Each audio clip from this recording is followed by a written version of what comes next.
पाकिस्तान के पास एयरलाइन चलाने के लिए पैसा नहीं है। पाकिस्तान के पास एयरलाइन चलाने के लिए पैसा नहीं। पीआईए की नीलामी में 3 कंपनियों ने लगाई बोली। पाकिस्तान की सरकारी एयरलाइन कंपनी है पीआईए। हालांकि वहां के बहुत सारे लोग इसकी जो तर्जुमानी करते हैं वो कहते हैं प्लीज इन्फॉर्म अल्लाह पीआईए। बहरहाल पीआईए काफी समय से बड़े घाटे में चल रही है। अब इसकी नीलामी में वहां की फौज भी शामिल हुई, लेकिन आखिरी मोमेंट पे उसने विड्रॉ किया। वो खबर भी अपने दर्शकों को बताऊंगा। लेकिन देखिए पाकिस्तान बेहाल है। मुनीर राज में हर चीज नीलाम हो रही है। किस तरीके से जरा देख लीजिए। यहां दिखाता हूं आपको। सरकारी एयरलाइंस पीआईए को बेच रहा है पाकिस्तान। सरकारी एयरलाइंस बिक रही है। पीआईए की नीलामी में 3 कंपनियों ने बोली लगाई। इंटरनेशनल एयरलाइंस चलाने के लिए पाकिस्तान के पास पैसा ही नहीं है। पाकिस्तान की सरकारी एयरलाइंस बेचने का दूसरा प्रयास हो रहा है। पाकिस्तान सरकार ने पिछले साल भी पीआईए को बेचने के लिए कोशिश की थी। भारी कर्ज, घाटा, आईएमएफ का दबाव नीलामी की वजह बन रहा है। पहले पीआईए में 75% शेयर बेचने की तैयारी थी। अब बाकी 25% शेयर भी खरीदने का ऑप्शन है कि ले जाओ भाई साहब, 75 के साथ 25 भी फ्री, ले तो जाओ कोई। ये हाल हो गया है वहां। और बोली पाकिस्तान की सेना ने भी लगाई थी। आखिर में पाकिस्तान की सेना ने खुद को पीछे खींच लिया। आगे आपको ये बताने वाला हूं मैं कैसे पाकिस्तान की सेना तिजारत में लगी हुई। बाकी जगहों पर आपके यहां ट्रेडिंग का काम दूसरे करते होंगे ना, यहां पर पाकिस्तान की सेना का काम प्रॉपर्टी की खरीद बेच तक है। यहां का प्लॉट ले जाइए, इतने में 80-20 के पेमेंट में दे देंगे। ये सब जो आप देखते हैं ना बाकी जगहों पर जो दूसरे लोग करते हैं, यहां पाकिस्तान की फौज करती है। ये जरा मैं प्रोफेसर अमिताभ से समझना चाहता हूं। प्रोफेसर अमिताभ, वहां की जनता ये नहीं देखती क्या कि फौज का काम क्या होता है, उनको पता नहीं है? देखिए, आयशा सिद्दीका ने एक किताब लिखी है और उसमें बड़ा अच्छा उन्होंने मिलबस नाम का एक टर्म दिया है, मिलिट्री बिजनेस। और वो कंट्रोल करते हैं ब्रेड बनाने से लेकर रियल एस्टेट तक। ये जो फौजी डेवलपमेंट ट्रस्ट है जो पीआईए को खरीदना चाहता था, वो इसमें इन्वॉल्व है। और 1955 के दशक साल से आज तक वो एक सबसे बड़ा एंटरप्राइज है। उसको कोई छेड़ता नहीं है। उसके इतने स्टेक हैं सब जगह। रियल एस्टेट में गांव के गांव खाली करा दिए जाते हैं किसानों से, इन मिलिट्री बिजनेस वालों से। तो आप समझ सकते हैं पाकिस्तान का डीप स्टेट, पाकिस्तान की आर्मी इन सारी चीजों में इन्वॉल्व है। यही नहीं, ये जो आप बता रहे हैं मिल बस, सर, उस मिल बस में पूरी किताब तो नहीं, कुछ पन्ने पढ़ा देता हूं अपने दर्शकों को। हालांकि उस किताब से नहीं है, लेकिन ये जो मजमून है वही बताने वाला है। पाकिस्तानी आर्मी पर हथियार सौदों में कमीशन लेने का आरोप है। जरा दिखाइए। यहां धंधे और सौदेबाजी में फंसी हुई है मुनीर की सेना। फंसी हुई क्या है, लगी हुई है। फंसी हुई नहीं है, फंसता तो आदमी मजबूरी में, लगे हुए हैं जानबूझकर, डेलिबरेटली। पाकिस्तानी आर्मी पर हथियार सौदों में कमीशन लेने के आरोप है।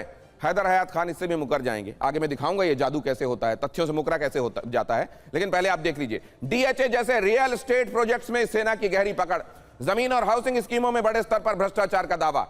अगस्टा सबमरीन घोटाले में भी सैन्य अफसरों के नाम जुड़े।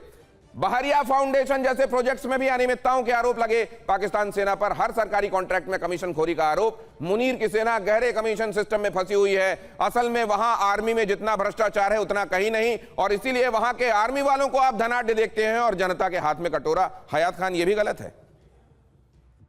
लेकिन दिनेश, पहली बात तो ये कि आप जब सवाल करते हैं तो उसका जवाब सुना करें।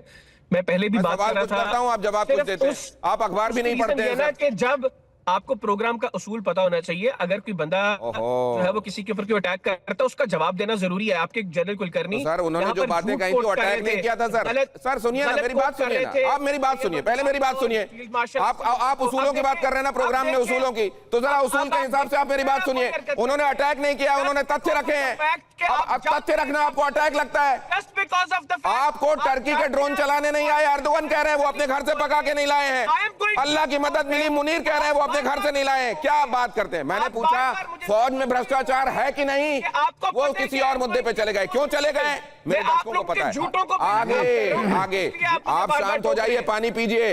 अभी हलक के नीचे बहुत कुछ ऐसा है जो आसानी से नहीं जाएगा। आ रहा हूं, जनरल कुलकर्णी इस बात में परेशान।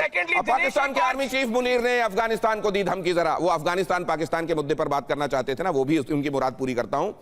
यहां देखिए जरा, पाकिस्तान के आर्मी चीफ मुनीर ने अफगानिस्तान को धमकी दी। अफगानिस्तान अपना रुख साफ करे, कहा मुनीर ने। टीटीपी या पाकिस्तान में किसी एक को चुनना होगा, मुनीर ने कहा। यह बात उन्होंने करीब महीने भर में दूसरी बार बड़ा अंडरलाइन करके कही है। लेकिन हो क्या रहा है जरा देखिए। खैबर पख्तूनवा में हमलों से पाकिस्तानी सेना में कोहराम। यह खबर फ्लैश कीजिए। तिराह वैली में पाकिस्तानी सैन्य पोस्ट पर बड़ा हमला। एक साथ 3 इलाकों में टीटीपी का गुरिल्ला अटैक। पहाड़ी इलाके में छिपे पाकिस्तानी सैनिकों को घेरा। हमले में कई पाकिस्तानी सैनिकों की मौत की खबर। ये तो पढ़ के आए आप हैदर हयात खान, इसी पर कुछ बोल दीजिए। लेकिन विदेश पूरी खबर दिया करें, टीटीपी ना बोला करें कि Indian backed, Indian sponsored TTP, ये बोला करें। कहां ट्रेनिंग कैंप चल रहे हैं? एक सबूत दीजिए।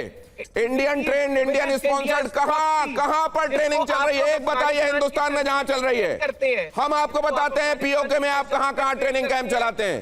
खबर सच्ची दिया करें, आप सब खबर सच्ची दिया करें, बात सच्ची किया करें। हैदर हयात खान, इंडियन बैग टीटीपी फितनाउल हिंदुस्तान। अरे हाल क्या है ये तो बताइए। ये है वो सब कुछ। अरे वो छोड़िए, और उधर गाल कितना लाल है ये तो बताइए। शोएब चौधरी साहब को भी देख रहा था, जिस तरह आप गोदी मीडिया ना, उसी तरह गोदी, फेक न्यूज। अरे सुनिए गोदी, अरे गोदी सुनिए, आप किसकी गोदी में बैठे दिख नहीं रहा है, मैं तो जमीन पर खड़ा हूँ। लेकिन मैं एक बात आपको पूछ लेता हूँ, सुनिए, ओसामा बिन लादेन कहाँ है? हाफिज सईद कहाँ है? आपने जवाब नहीं, मसूद अजहर कहाँ है? इनकी ट्रेनिंग कहाँ होती है? आपने सिर्फ प्रोपेगेंडा कर रहे हैं, प्रोपेगेंडा, आपके कहने से प्रोपेगेंडा हो जाएगा। आप सुनने को तैयार नहीं। आपको पता है कि मैं भी छित्रोल करने लगा। ये जो नहीं, ट्रोल नहीं, आप ये आप दिख नहीं रहे हैं फ्रेम में। मेरे को फुल फ्रेम दिखाओ, मेरे को फुल फ्रेम दिखाओ, फुल फ्रेम दिखाओ, फुल फ्रेम दिखाओ, फुल फ्रेम दिखाओ मेरे को। मैं ये खड़ा हूँ जमीन पर, खड़ा हूँ जमीन पर। किसकी गोद में बैठे हैं आप?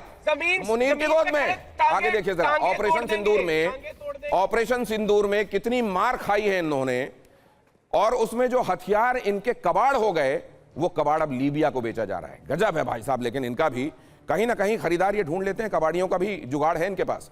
ऑपरेशन सिंदूर में जिससे मार खाई, लीबिया को बेचा जा रहा है कबाड़ हथियार। पाकिस्तान ने लीबिया के साथ बड़ा रक्षा सौदा किया। जनरल कुलकर्णी आपको बताएंगे बहरहाल कि लीबिया खरीद तो ले रहा है, और उसने, हो सकता है वहां भी ऐसे लोग करप्ट बैठे हुए हो जो इस तरह का डील करने के बाद, ये कबाड़ खरीदने के बाद अपनी जनता को ये बताएं कि हमने आपके महफूज रखने का इंतजाम कर लिया है। लीबिया को $4 अरब से ज्यादा के हथियार और उपकरण बेचेगा पाकिस्तान। ये वो हथियार हैं जो फेल्ड हैं इनके मार्शल की तरह। लीबिया के शहर बेंगाजी में पिछले हफ्ते डील पर हस्ताक्षर हुए थे, और वहां पर अपने लोगों को बताया जाएगा कि हम तो हथियारों का सौदा करके भी आपके लिए पैसे ला रहे हैं ताकि आपके हाथों में और ज्यादा दिनों तक कटोरा ना रहे। जनरल कुलकर्णी, गलत कह रहा हूं मैं?